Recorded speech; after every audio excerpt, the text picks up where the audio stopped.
دل ښایسته نازک مخونه شول د تورو خاورو لاندې، شول د تورو خاورو لاندې، د چنجو د خوراک جوړ شي که هر څومره حسن دار دی، هسې نوم د زندګۍ دی خو بس مرګ ته انتظار دی.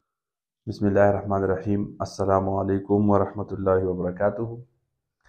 قدرمنو کتونکو، دا کوم تصویر چې ته ښکارېږي دا ویډیو تاسو ته پلی کومه او دا په سترګو باندې ړوند یو حافظ صاحب دی، ګاډي کې چا سره روان دی او یو کلام یې پیش کړلی، انتهایي ښکلی راباندې ولګېد، ډېر زیات ښایسته او دومره بار بار مې واورېد که نه.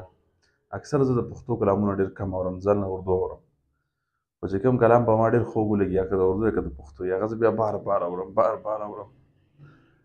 دا کلام ما چې کله نه د فیسبوک کې په نظر تیر شو که نه، نو چې اوس ټایم وي بس دا کلام مې ځان ته لګولی، دا مې ډاونلوډ کړلی او ځان ته مې لګولی او کافي حده پورې لکه زما هغه جذبات چې دي نو هغه زه تاسو سره شیر کولی نه شم چې دې کلام په ما څومره اثر وکړو.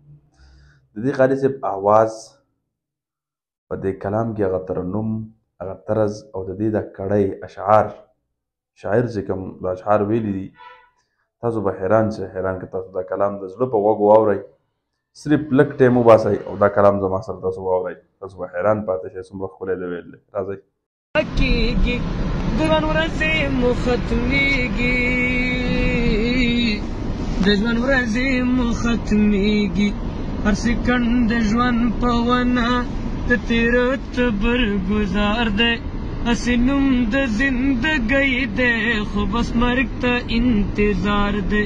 ځي به ټول په دغه لاره که غریب دی که مالدار دی، هسې نوم د زندګۍ دی خو بس مرګ ته انتظار دی. د پرنګ چې لوی بادشاه و دا وګیر په ټول جهانو،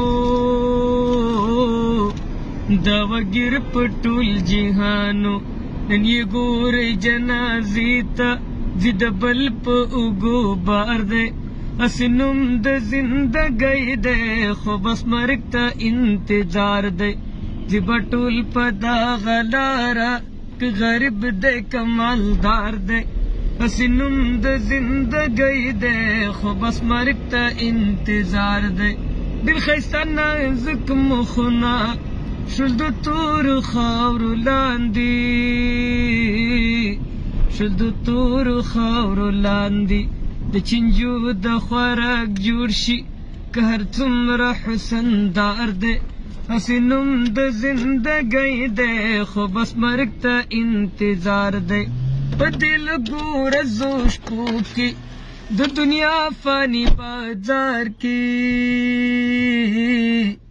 د دنیا فاني بازار کې څوک په لږه څوکیدار دی، څوک په ډېره څوکیدار دی، هسې نوم د زندګۍ دی خو بس مرګ ته انتظار دی. ځي به ټول په دغه لاره که غریب دی که مالدار دی، هسې نوم د زندګۍ دی خو بس مرګ ته انتظار دی. لکه ستړی مسافر چې لږ د سیوري لاندې کیني، لږ د سیوري لاندې کیني، بیا روان شي خپل منزل ته د مثال د فانیدار دی، هسې نوم د زندګۍ دی خو بس مرګ ته انتظار دی. د دنیا په رنګینو کې چې دوکان شي شمه، چې دوکان شي شمه، دغه هر څه به فنا شي که دلدار دی که بهار دی، هسې نوم د زندګۍ دی خو بس مرګ ته انتظار دی.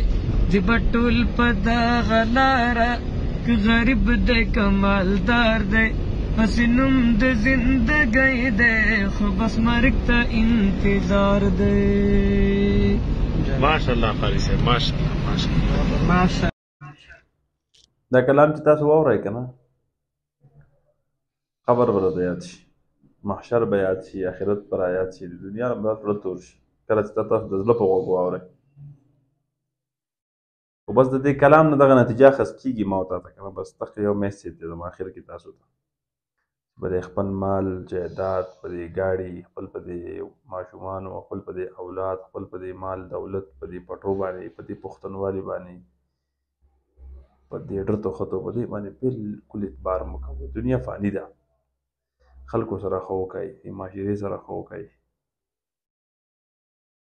الله دې موږ ته هدایت راکړي